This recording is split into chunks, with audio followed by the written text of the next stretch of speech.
They thought they were facing ordinary men riflemen with bolt-action weapons, slow and predictable. But when the first shots cracked through the jungle fog, Japanese soldiers froze. Something wasn't right. The sound wasn't a few rifles, it was a storm of bullets, continuous, unrelenting, like dozens of machine guns firing at once. Their training hadn't prepared them for this. What they heard wasn't just noise, it was a message. The Americans weren't just shooting, they were declaring dominance. On the islands of the Pacific, where every inch of land was soaked in blood, Japanese soldiers had learned to expect hesitation. Most Allied units followed cautious routines: advance slowly, wait for backup, use artillery to soften resistance. But the Americans who stormed ashore in the later battles were different. They didn't crawl, they ran, they didn't wait, they hunted. And when they fired, it wasn't just a shot, it was a flood. That terrifying rhythm of firepower, steady, fast, accurate, left many Japanese commanders convinced the Americans had violated the laws of combat. The truth was even more unsettling. These were standard-issue M1 Garands, not machine guns. But in the hands of well-trained American infantry, they became something far more terrifying. Semi-automatic, 8-round clips, fired with lethal speed and near-perfect coordination. When one soldier reloaded, his buddy kept firing. And when dozens did it together, the result was a psychological sledgehammer. At Guadalcanal, a captured Japanese officer admitted he thought every American had his own automatic weapon. His men couldn't understand how the Americans sustained that kind of fire. The enemy had believed that bravery and bayonets would be enough. But charging into a wall of rapid semi-automatic fire was suicide. Jungle ambush failed. Banzai charges collapsed before they reached the line. And once fear took hold, it spread faster than fire. One night in New Guinea, a Japanese patrol stumbled into an American defensive line. Expecting a chaotic scramble, they instead triggered a coordinated storm. Within seconds, every rifle along the foxhole line opened up, crack, crack, relentless. And measured, no shouting, no hesitation, just deadly rhythm. Survivors said it felt like walking into a buzzsaw, and those who made it out never wanted to go back.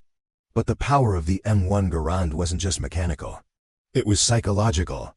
Japanese soldiers had been raised on the myth of American softness, that U.S. troops were weak, distracted by luxury, unwilling to fight face to face. But each battle rewrote that myth in blood. The American rifleman wasn't soft. He was calm. He was trained, and he fired like thunder. And this was just the beginning. What came next wasn't just about firepower, it was about fear, morale, and the complete collapse of an entire strategy built on close-quarter shock. The Japanese were ready for rifles. They weren't ready for what those rifles became in American hands. In the sweltering chaos of Saipan, Japanese forces launched one of their final massive banzai charges. Thousands rushed forward under cover of darkness, screaming into the night. They believed their sheer will would break the American lines, but the Americans didn't panic. They didn't retreat. They stood shoulder to shoulder, rifles aimed, breathing slow. And then, as if on cue, the horizon lit up with muzzle flashes. Dozens of M1 Garands answered the scream with rhythm. Not frantic, not sporadic.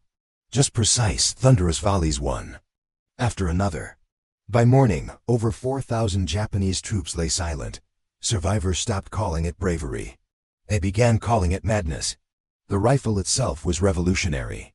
While other nations still issued bolt-action rifles that demanded a pause between every shot, the M1 Garand allowed the American infantry to keep pressing forward with sustained fire.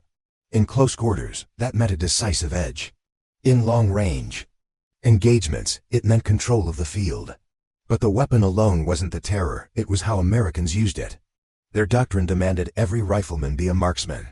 From the sands of Iwo Jima to the cliffs of Okinawa, they fired not in panic, but with ruthless intent. Behind the lines, Japanese engineers studied captured Garands with disbelief. They tested the weapon, pulled it apart, tried to understand how this tool so simple, so effective had turned the tide. But no matter how many they analyzed, the answer was the same. It wasn't just the rifle. It was the discipline, the training, and the sheer relentlessness of American units wielding it like a scalpel. No amount of steel or tactics could overcome that psychological wall of sound and speed. By the final months of the war, whispers spread through Japanese ranks. Some units refused to advance when they heard the Garand's distinct ping. That high-pitched metallic ring, when the clip ejected, meant only one thing. The shooter was still alive, still firing, and about to reload with deadly precision. To many, it was more chilling than the thud of artillery. And yet, through it all, American soldiers weren't invincible. They bled, they lost brothers. But what set them apart, what made their presence so terrifying, was the resolve behind the trigger. A 16-pound rifle in calm, determined hands spoke louder than any propaganda. To face an American line was to face silence, patience, and then a thunderstorm of bullets. Not just one rifleman, but an entire platoon firing as one heartbeat. In the end, Japanese troops didn't just fear the Garand. They feared what it represented. A nation that had once been underestimated. A soldier who didn't run, didn't shout, didn't hesitate. A rifleman who fired with the force of history behind him. That's why every jungle path, every ridge, every final stand carried that dread, not of tanks, not of planes, but of Americans in foxholes, rifles in hand, firing like machine gunners, and standing their ground with unshakable steel.